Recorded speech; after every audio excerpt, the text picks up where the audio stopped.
Hello everyone. In today's webinar we are going to focus on independent living in the area of transition assessment.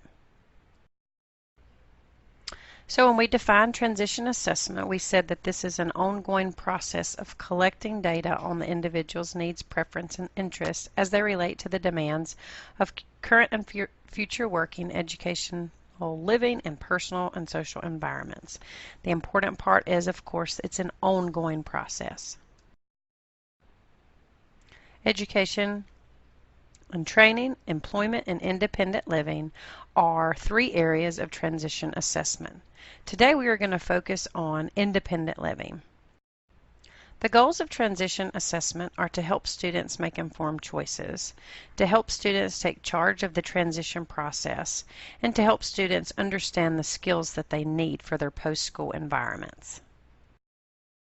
So while we're talking about informed decisions, I would like for you to look at this menu and choose what you would like to eat today for lunch.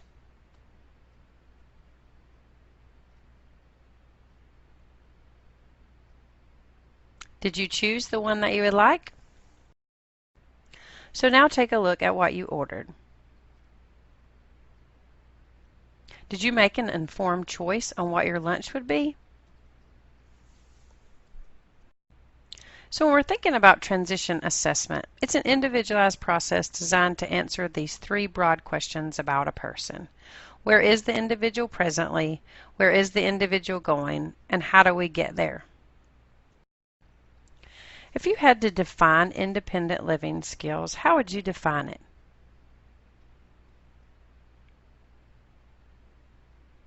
Independent living is not where the student will sleep tonight. It does not only have to do with where they live. Independent living skills encompasses a lot more. While we thought that the answer to that question seemed easy, is it? Any one of us might confidently respond to that and say that it's a teen's life, the life of the youth who is transitioning into adulthood. But if we dig deeper and more honestly into that question, we start to think about the complexity of transition. And transitioning into adulthood is a total life change. It's more than just the young adult leaving high school. We have to think about all the domains of independent living, because leaving home is a difficult step for those of us without disabilities, but it's an even more difficult step for individuals with disabilities. You have residential living, financial literacy, leisure and recreation, relationships, medical and health, transportation, and community participation. Community participation can include things like retail, leisure, recreation, services, social and community groups.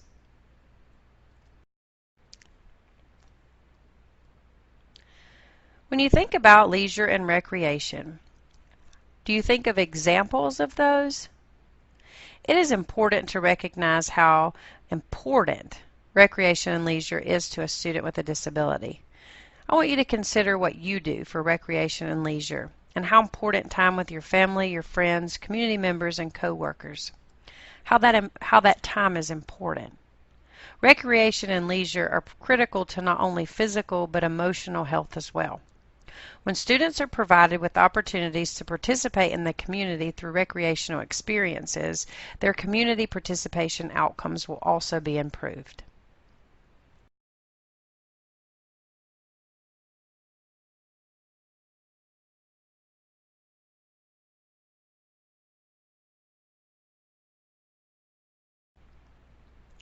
Understanding that you do not have to be alone to be lonely, but that is when you feel it the most. While that's a very cute and simple quote, you want to think about that once your students do leave your classroom and transition into their adult life, what are we preparing them for in their independent living skills? If we teach them how to live independently, that does include all of the skills that we have mentioned. So to find out where our students are with their independent living skills, we must do assessments. So let's look at a few independent living skill assessments. Transition Planning Inventory is often called TPI. This is a comprehensive system for transition planning.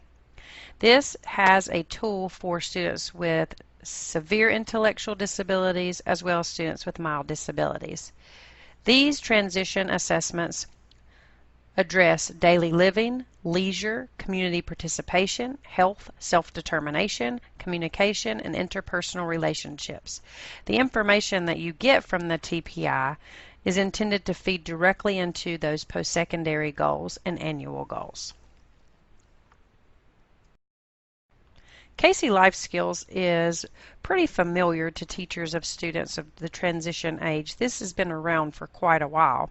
This is an online assessment that is comprehensive, has learning plans, learning resources that are free for teachers and for students. The tools in here are strength-based and are built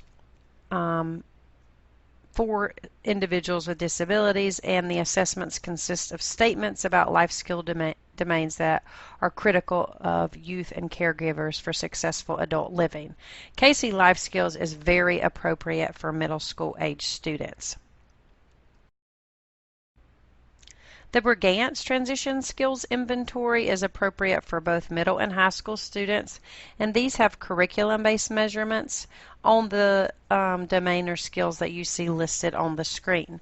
This Brigance is designed to assist educators in determining present level of performance in those transition skills and help you monitor the progress over time.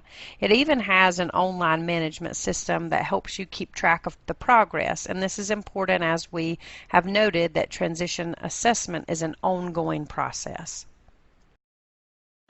The ESTR, or the ESTR Transition Planning Assessment, is an online assessment, and it does generate reports for you that can last multi-years or has a database that will save your information year after year.